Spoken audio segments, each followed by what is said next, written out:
Well, Sabbath greetings to everyone. Hope you're having a wonderful, magnificent Sabbath so far. We certainly are here at the West household in Sussex. We've had a wonderful week.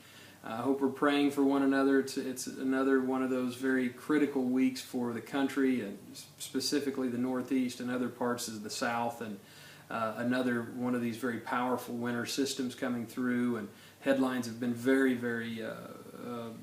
ominous with all the lives lost and very serious things coming about because of the terrible weather that's happening all over, virtually all over the country. I heard a report just a couple of hours ago that mentioned that 49 states have experienced at least some kind of snowfall this year. That's what the report said. It said even Hawaii has had, that there's snow on the volcano, parts of the volcano tops, I assume, on the tops of the volcanoes.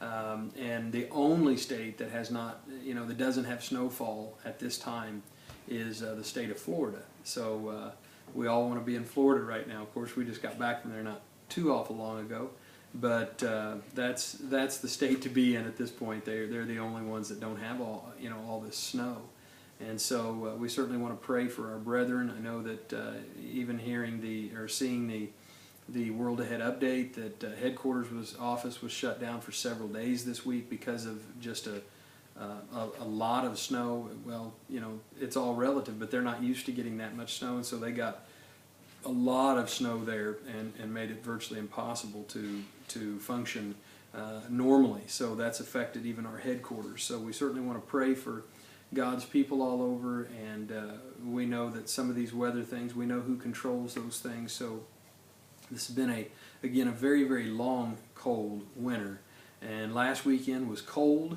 but we all kept warm and had a wonderful time in Merrill. And I wanted to publicly just thank everyone that made that possible there in the Merrill congregation, and it was just a magnificent time. I mean, they're always good. It's not our first time being at a Merrill bonfire weekend, but this one was just exceptional.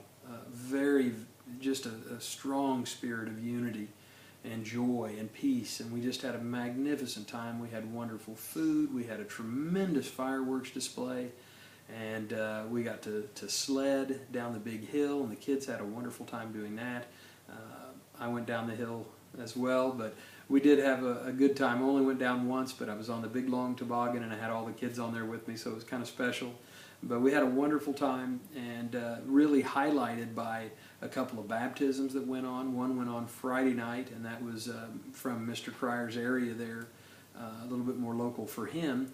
But then Sabbath evening, Saturday night, once we kind of got around and got out to the host's property there, we had another baptism from our area here.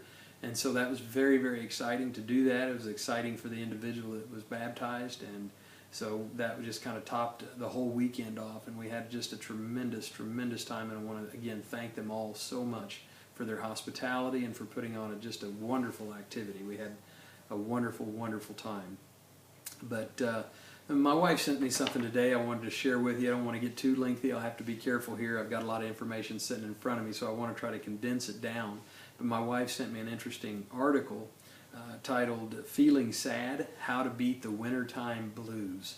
Any of you out there been suffering at all from the wintertime blues? Now be honest, because it's very common, frankly, to get this around the wintertime when there's less daylight. And the article explains some of those things. I'll take a little bit of time explaining that.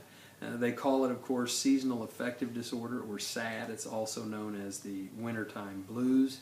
And the article suggests that as many as 20% of Americans are affected by SAD each winter. It's characterized by moodiness, depression, cravings for simple carbohydrates, weight gain, fatigue, and melancholy. And so it happens, from what they can tell that it happens because of the decreased sunlight in the winter months. That's the main reason why people develop it, and since there's less daylight, it can disrupt the body's natural, what is called circadian rhythm, the body clock. And that's because melatonin, which is a hormone that makes us feel sleepy, is triggered by darkness. So it really does make sense that we're not having as much sunshine, we're not getting as much sunlight. It's darker. It triggers this effect here. The hormone melatonin is triggered by darkness. So when the sunlight significantly decreases, some individuals may experience increased melatonin levels during the day. And over time, this results in a tired, less motivated mindset that may lead to the wintertime blues. So there's a little bit of science to this, and if you look into these things, it really does kind of make sense. So, but it says here on the brighter side, the neurotransmitter serotonin, which is triggered by sunlight and a healthy diet, it adds, makes us feel happy. Unfortunately, people with SAD have low levels of serotonin, which leads to those oh so tiresome wintertime blues and blahs. And so it says instead of giving into those things, you can beat it. And so I want to cover a few of these. I'm not going to cover all the suggestions that they give, but I like some of these because they're very simple, they don't cost a lot of money, and there's something that we can all do to kind of fight that feeling of the blahs. And I think, certainly it would apply to the wintertime, but I think these things are good for any time that you're feeling down or kind of, in a little bit of the blues, not really feeling, up and happy and really kind of feeling that kind of sense of joy that we like to feel. And we can all face those things at times. But this says get some sun. Natural sunlight not only helps our bodies produce vitamin D, but it also greatly improves our mood. So go outside, get in the sun. I know it's a little bit more difficult to do that, especially when the sun's not shining. So, but if it is shining, make sure you get outside, get in the sun. It helps to release the neurotransmitters in the brain that improve mood and feelings of well-being. Take a walk, go for a hike, throw snowballs, build a snowman, shovel snow. I really do enjoy shoveling snow. I know that's kind of weird. We kind of do it as a family around here. It gets us outside and we have fun doing that. And then let's see, another one is right along the same lines, but it's get moving. When feeling blue, it's tempting to reach for your Snuggie and retreat to the couch. Like I said, some people like to kind of just try to hibernate as much as they can in the winter. But the better option is to get moving, get some exercise, do something to get some exercise to pump oxygen into the brain, which releases endorphins that contribute to increased energy and feelings of well-being. By engaging in at least 30 minutes of exercise 3 times a week, you'll help improve your mood and you'll also increase your metabolism. So it's good. We'll be talking about that more as we have the opportunity to have a Bible study. Starting in March, we are going to start our Bible studies. I know I've been threatening that for a long time, but we're going to be having those the first Wednesday of every month, and we'll be streaming those around the area. And the first one is going to be on health. And so we'll be talking about some more of these things in a little bit more detail, but I wanted to cover these just kind of passing over this article. This is the fourth thing in the article, but it's the third thing I'm mentioning here, is to enjoy a healthy diet. Diet helps so much. What we eat plays a major role in our health. And the food also impacts our brain chemistry and our mood. And so to combat the wintertime blues, it's important to focus on foods that increase and stabilize serotonin levels, the mood-improving hormone that tends to decrease in the winter. So that's foods high in tryptophan. That's a building block of serotonin, as well as foods rich in omega-3 fatty acids. Complex carbs and vitamin B6 can all improve your body's ability to produce serotonin. And so we might be talking about, let's see here, lean meat, chicken, turkey, seafood, eggs, cheese, and yogurt. And so there's quite a few other things in here, but that's a good start. So enjoy a healthy diet and get some of those things that help to stabilize serotonin levels. Get some shut-eye. That's another one they say in here. Make sure you get plenty of rest, but not too much rest. Aim for 7 to 9 hours each night, but not any more than that, because that can actually decrease your energy level when you get too much sleep.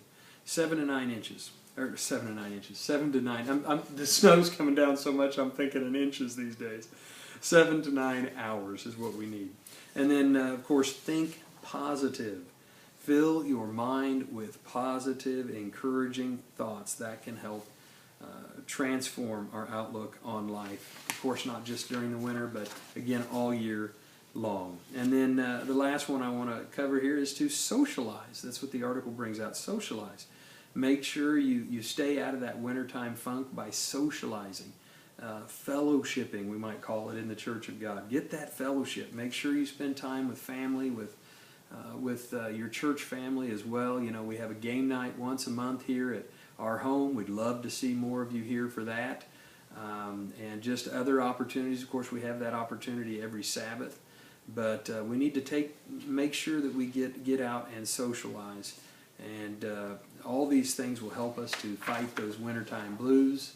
And so I hope that's been helpful for you. I'm going to look it over in a little bit more detail, but all those things are, I think, very practical. They make sense, and they really can help if we focus on doing those things. And of course, we might add to that, sometimes it helps to get a little extra prayer time and a little extra study of the Bible, fill our minds with those positive things, and that leaves less room in there for the negative and to focus so much on the weather and all the cold and everything else. So I hope you found that helpful.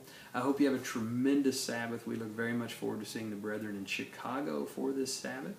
We're going to have the opportunity for Spokesman's Club and then services, of course, and we always look forward to that opportunity very, very much. So we'll see you all in Chicago. The rest of you, we'll see you in the weeks ahead.